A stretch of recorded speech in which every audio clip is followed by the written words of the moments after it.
pessoal! Tudo bem com vocês? Sejam bem-vindos a mais uma videoaula de redação para o segundo ano. Espero que estejam bem. Muito bom dia, boa tarde, boa noite para todo mundo aí, independente da hora que você esteja assistindo esse vídeo.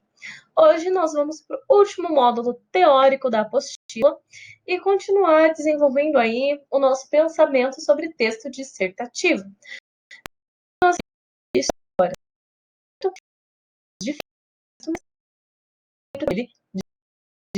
Então, hoje, vamos trabalhar com artigos editoriais e resenhas, variações dissertativas.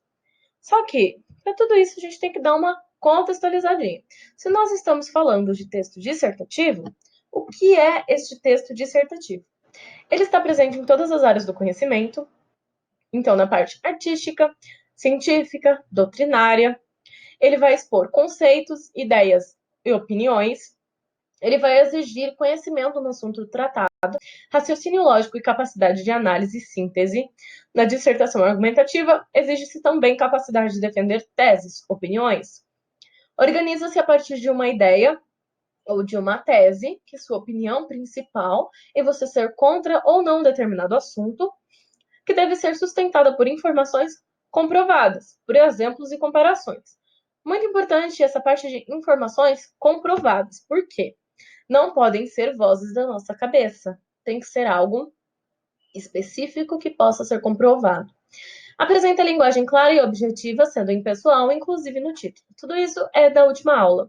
Só estou dando um resuminho aqui, que a gente já discutiu isso antes, quando falamos em si sobre o texto dissertativo. Dentro do texto dissertativo, ou da dissertação, existem dois tipos. Você pode dissertar expondo ideias ou argumentando ideias. Qual a diferença? A dissertação de exposição, você não vai querer, por exemplo, como que eu posso dizer? Persuadir o leitor num determinado ponto de vista. Na dissertação expositiva, é o texto que você vai expor as ideias ou pontos de vista, só que você não argumenta dentro dela.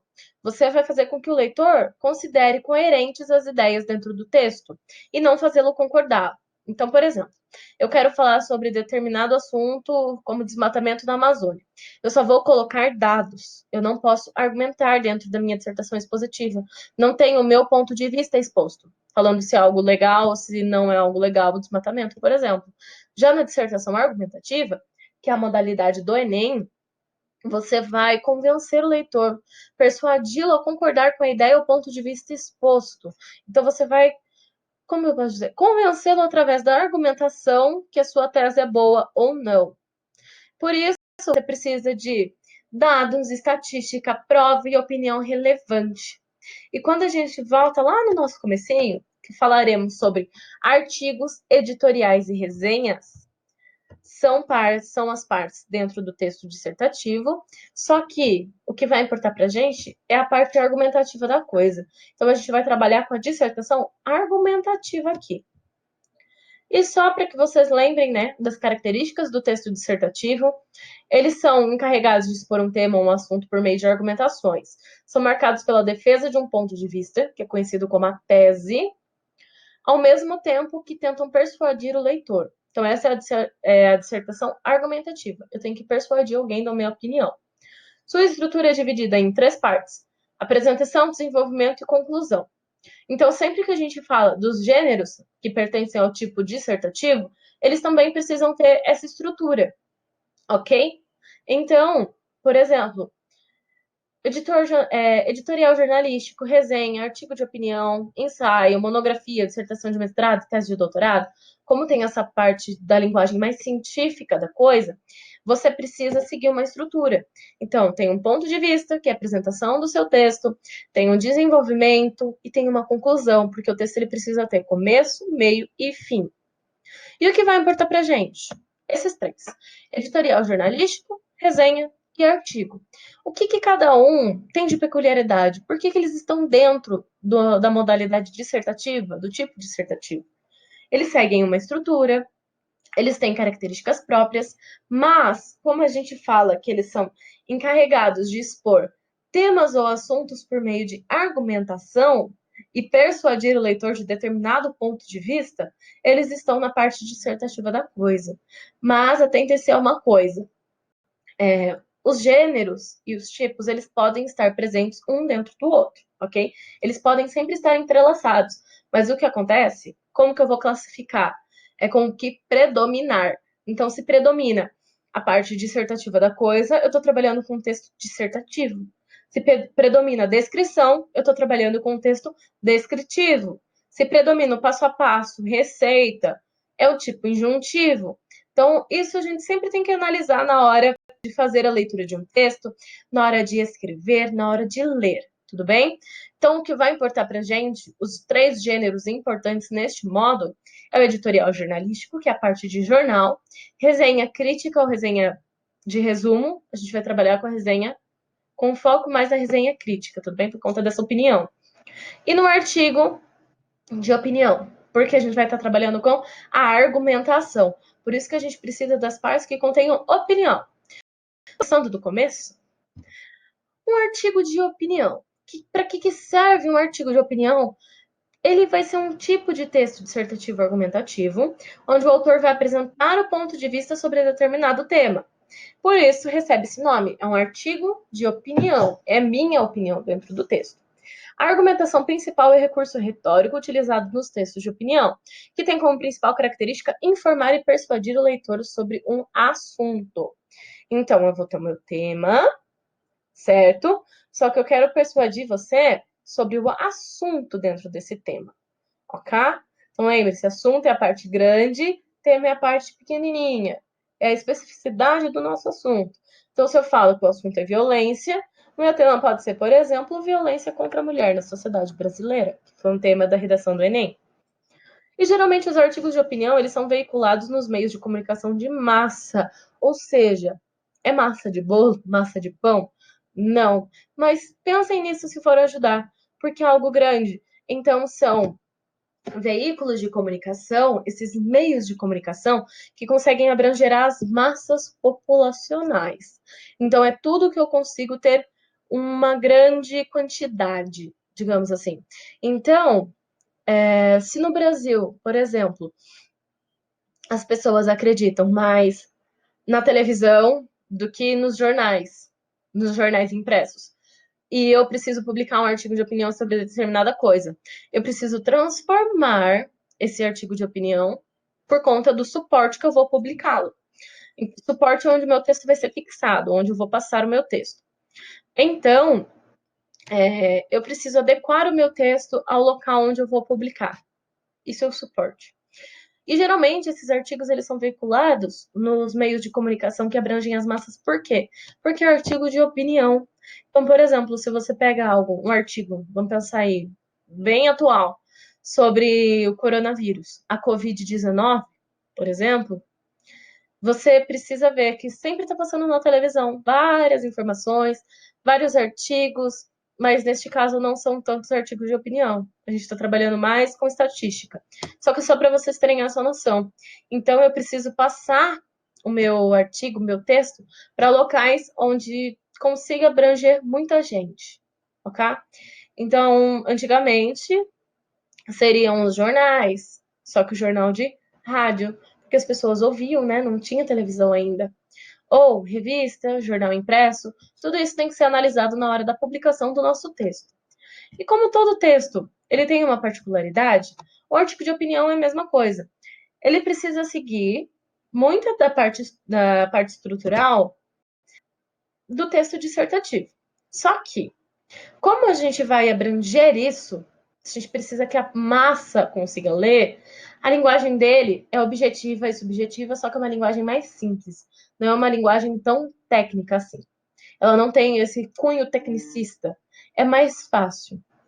Então, os textos são escritos em primeira e terceira pessoa. Aqui eu não tenho a exigência que o texto seja impessoal, porque é um artigo de opinião. Eu preciso colocar a minha opinião. Só que, do mesmo jeito, eu preciso de argumentos que possam persuadir o meu leitor. Então, é um texto de primeira pessoa, com opinião, mas eu tenho que saber argumentar e persuadir. Geralmente são assinados pelo autor, produção veiculada nos meios de comunicação. Opa, desculpa.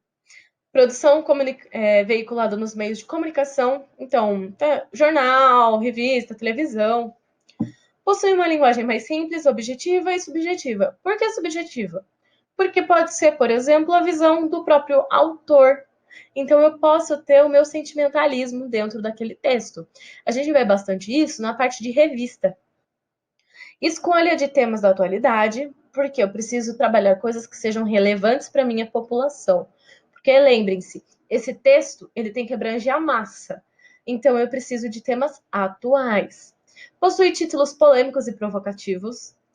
Contém verbos no presente e no imperativo. Ou seja, eu não vou escrever era assim, não, é assim. E eu vou colocar verbos no imperativo. Ou seja, eu vou exprimir ordem, conselhos, ok? E o texto editorial, o próprio nome já diz, né? Vem de edição, de editora. Então, carta do editor, carta ao leitor. A gente encontra bastante isso em revista e jornal impresso. Online também, né? Que a maioria das pessoas leem agora. Embora sejam textos de caráter subjetivo, eles podem apresentar certa objetividade. Por quê? Aqui é a mesma coisa. Eu estou trabalhando com a minha opinião. Então, o meu texto ele pode estar cheio de subjetividade, porque a opinião é minha, ok? Os textos eles são organizados pelos editorialistas, que expressam as opiniões da equipe e, por isso, não recebem a assinatura do autor. Então, diferente do nosso artigo de opinião, aqui não tem assinatura. Aqui eu não sei quem escreveu. Foi a parte dos foram os editorialistas daquele texto, daquela revista, jornal que escreveram, por isso não tem assinatura. Pode ter, por exemplo, o nominho da revista lá embaixo, mas não o nome de quem escreveu, porque é algo em conjunto. Tanto nos jornais como nas revistas, podemos encontrar os editoriais intitulados como Carta ao Leitor ou Carta do Editor. Carta ao Leitor é uma carta que foi escrita para o leitor. Carta do Editor foi o editor daquela revista ou daquele determinado texto quem escreveu. Diferente dos outros textos que compõem um jornal, de caráter informativo, os editoriais são opinativos.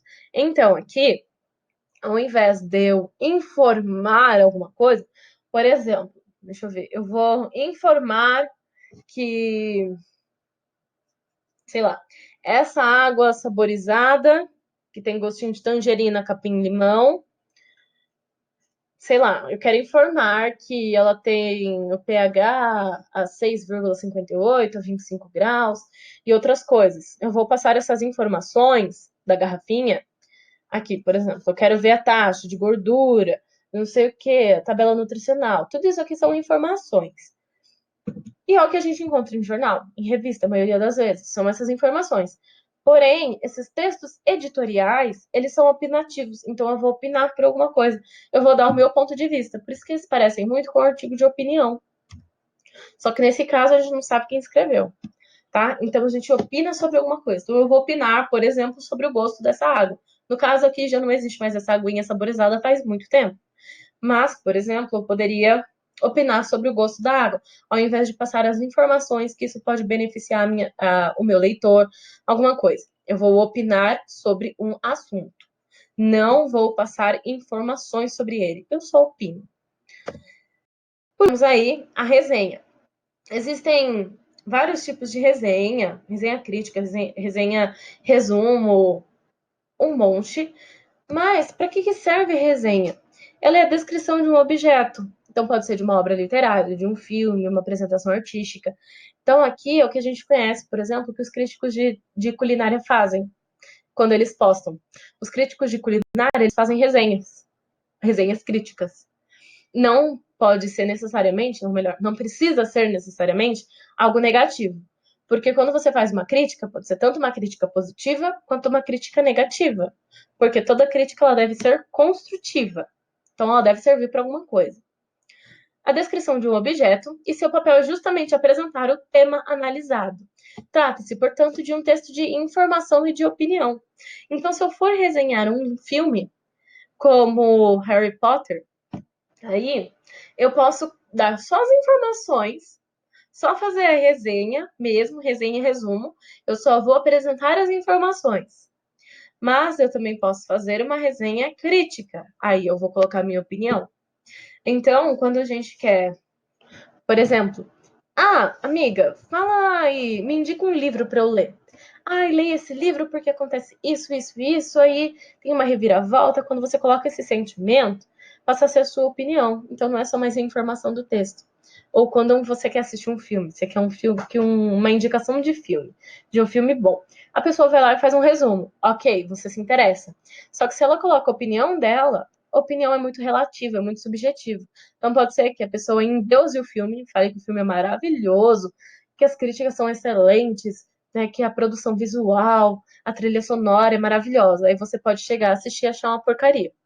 Porque essa parte de opinião é muito subjetiva. Então, a resenha, ela é um pequeno resumo no qual propõe a exposição de ideias agregado ao juízo de valor do autor, ou seja, sob a ótica do emissor. Então, é quem escreve que vai opinar sobre aquilo. E existem dois tipos de resenha. A resenha que vai importar aqui pra gente. A resenha resumo e a resenha crítica. A resenha resumo, ela é meramente um textinho informativo. Ela vai ser um resumo mesmo e vai descrever e sintetizar os aspectos mais relevantes do objeto analisado. Por exemplo, um filme analisado. Já a resenha crítica, além de fazer isso, você vai colocar a sua opinião sobre a coisa. Então você vai argumentar sobre aquilo. Por isso que todos esses gêneros que a gente viu aí, resenha, texto editorial e artigo de opinião, estão dentro do nosso texto dissertativo. Porque o texto dissertativo, a modalidade argumentativa do texto dissertativo, é convencer o leitor, é persuadi-lo através de informações e de argumentação. Então, eu quero confundir sua cabeça, por exemplo. O que você pensa não é certo, o que eu penso é certo. E como eu vou persuadir você? A partir de argumentos. Então, por isso que essas modalidades de texto, artigo de opinião, texto editorial e resenha, são gêneros do texto dissertativo, porque elas vão dissertar sobre alguma coisa. Tudo bem até aqui? Explicação fácil, não tem muita coisa difícil, só que quando a gente vai falar sobre essa parte de opinião, não posso utilizar substantivos concretos. Por quê? Porque aqui a gente vai estar passando opinião sobre algum tema específico. E por que tema? Porque são textos temáticos. Eu vou abordar a parte de crítica a alguma coisa. Então, esses textos temáticos, eles utilizam termos abstratos. Eles utilizam eles utilizam substantivos abstratos. Por quê? Porque essas são palavras ou expressões que não vão corresponder a algo que existe no mundo natural, diferente do substantivo concreto, que ele tem imagem própria. Mas há elementos que buscam classificar, ordenar e interpretar a realidade percebida pelos sentidos. Então, essa parte de interpretação e de argumentação, eu preciso de substantivos abstratos. Por isso que os textos do Enem são temáticos e não figurativos, porque eles vão trabalhar com coisas muito tênues. Então, você não consegue imaginar na sua cabeça a palavra violência. Existem vários tipos de violência. Ou alfabetização, existem vários tipos de alfabetização. Quando você pega o tema do Enem de 2017, os desafios da alfabetização de surdos no Brasil, é algo temático. Por quê? São substantivos que indicam qualidade, noção, estado, ação, sentimento e sensação de outros seres. São palavras que designam conceitos, conceitualizações abstratas e realidade imateriais. Então, não é, por exemplo, uma raposa. Eu não posso escrever um texto temático falando de raposa, a não ser que eu utilize a raposa para criticar alguma coisa. Por exemplo, eu vou falar sobre determinado local que tem muita comida. Aí eu coloco a imagem de um búfalo no meio, falando que o búfalo expressa tal coisa. Eu estou tematizando uma figura. Isso deixa que é outra hora que a gente vai estudar. Só quero que vocês frisem na cabeça que aqui a gente usa de substantivo abstrato, que são palavras que vão designar seres sem existência própria, que dependem de outros seres para existirem, ok? E a modalidade de texto do Enem. Tudo bem? A partir dessa explicação, né, é uma aula rápida, é uma aula um pouco teórica, só que vocês já estão acostumados com o texto dissertativo, né? A gente só trabalhou outros gêneros diferentes dentro dele.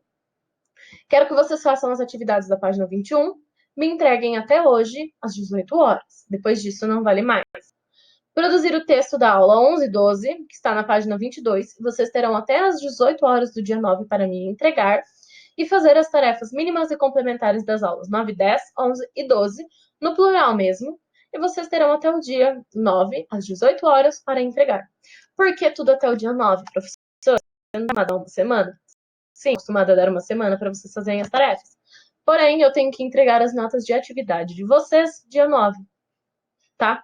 Então, façam até as 18 horas, ou o mais rápido possível, me entreguem já essas tarefas. Façam bem feito, por favor. Não façam de qualquer jeito. Qualquer dúvida, só entrar em contato. Se precisar, manda e-mail ou manda mensagem pelo WhatsApp. Sempre estou disponível aí para vocês. Se houver alguma dúvida da videoaula, para a videoaula, manda mensagem para a professora. A gente já conversa, já são essas dúvidas. Qualquer dúvida também na hora de fazer os exercícios, é só me mandar mensagem, ok? Lembrando-se que horário comercial. Então, até 6 horas eu respondo vocês. Horário para tirar dúvida, 7h30 ao meio-dia. Passou disso, eu não tenho mais... eu não fico mais 100% do meu horário no WhatsApp. Então, se tiver dúvida depois disso e eu demorar para responder, aí não posso fazer muita coisa, tá? Mas às vezes eu demoro, só que eu sempre respondo. Então, gente, é isso. Um grande beijo. Espero que vocês tenham gostado da aula de hoje. Novamente, qualquer dúvida, só me procurar. Vejo vocês na próxima aula. Um grande beijo e até a próxima. Tchau, tchau.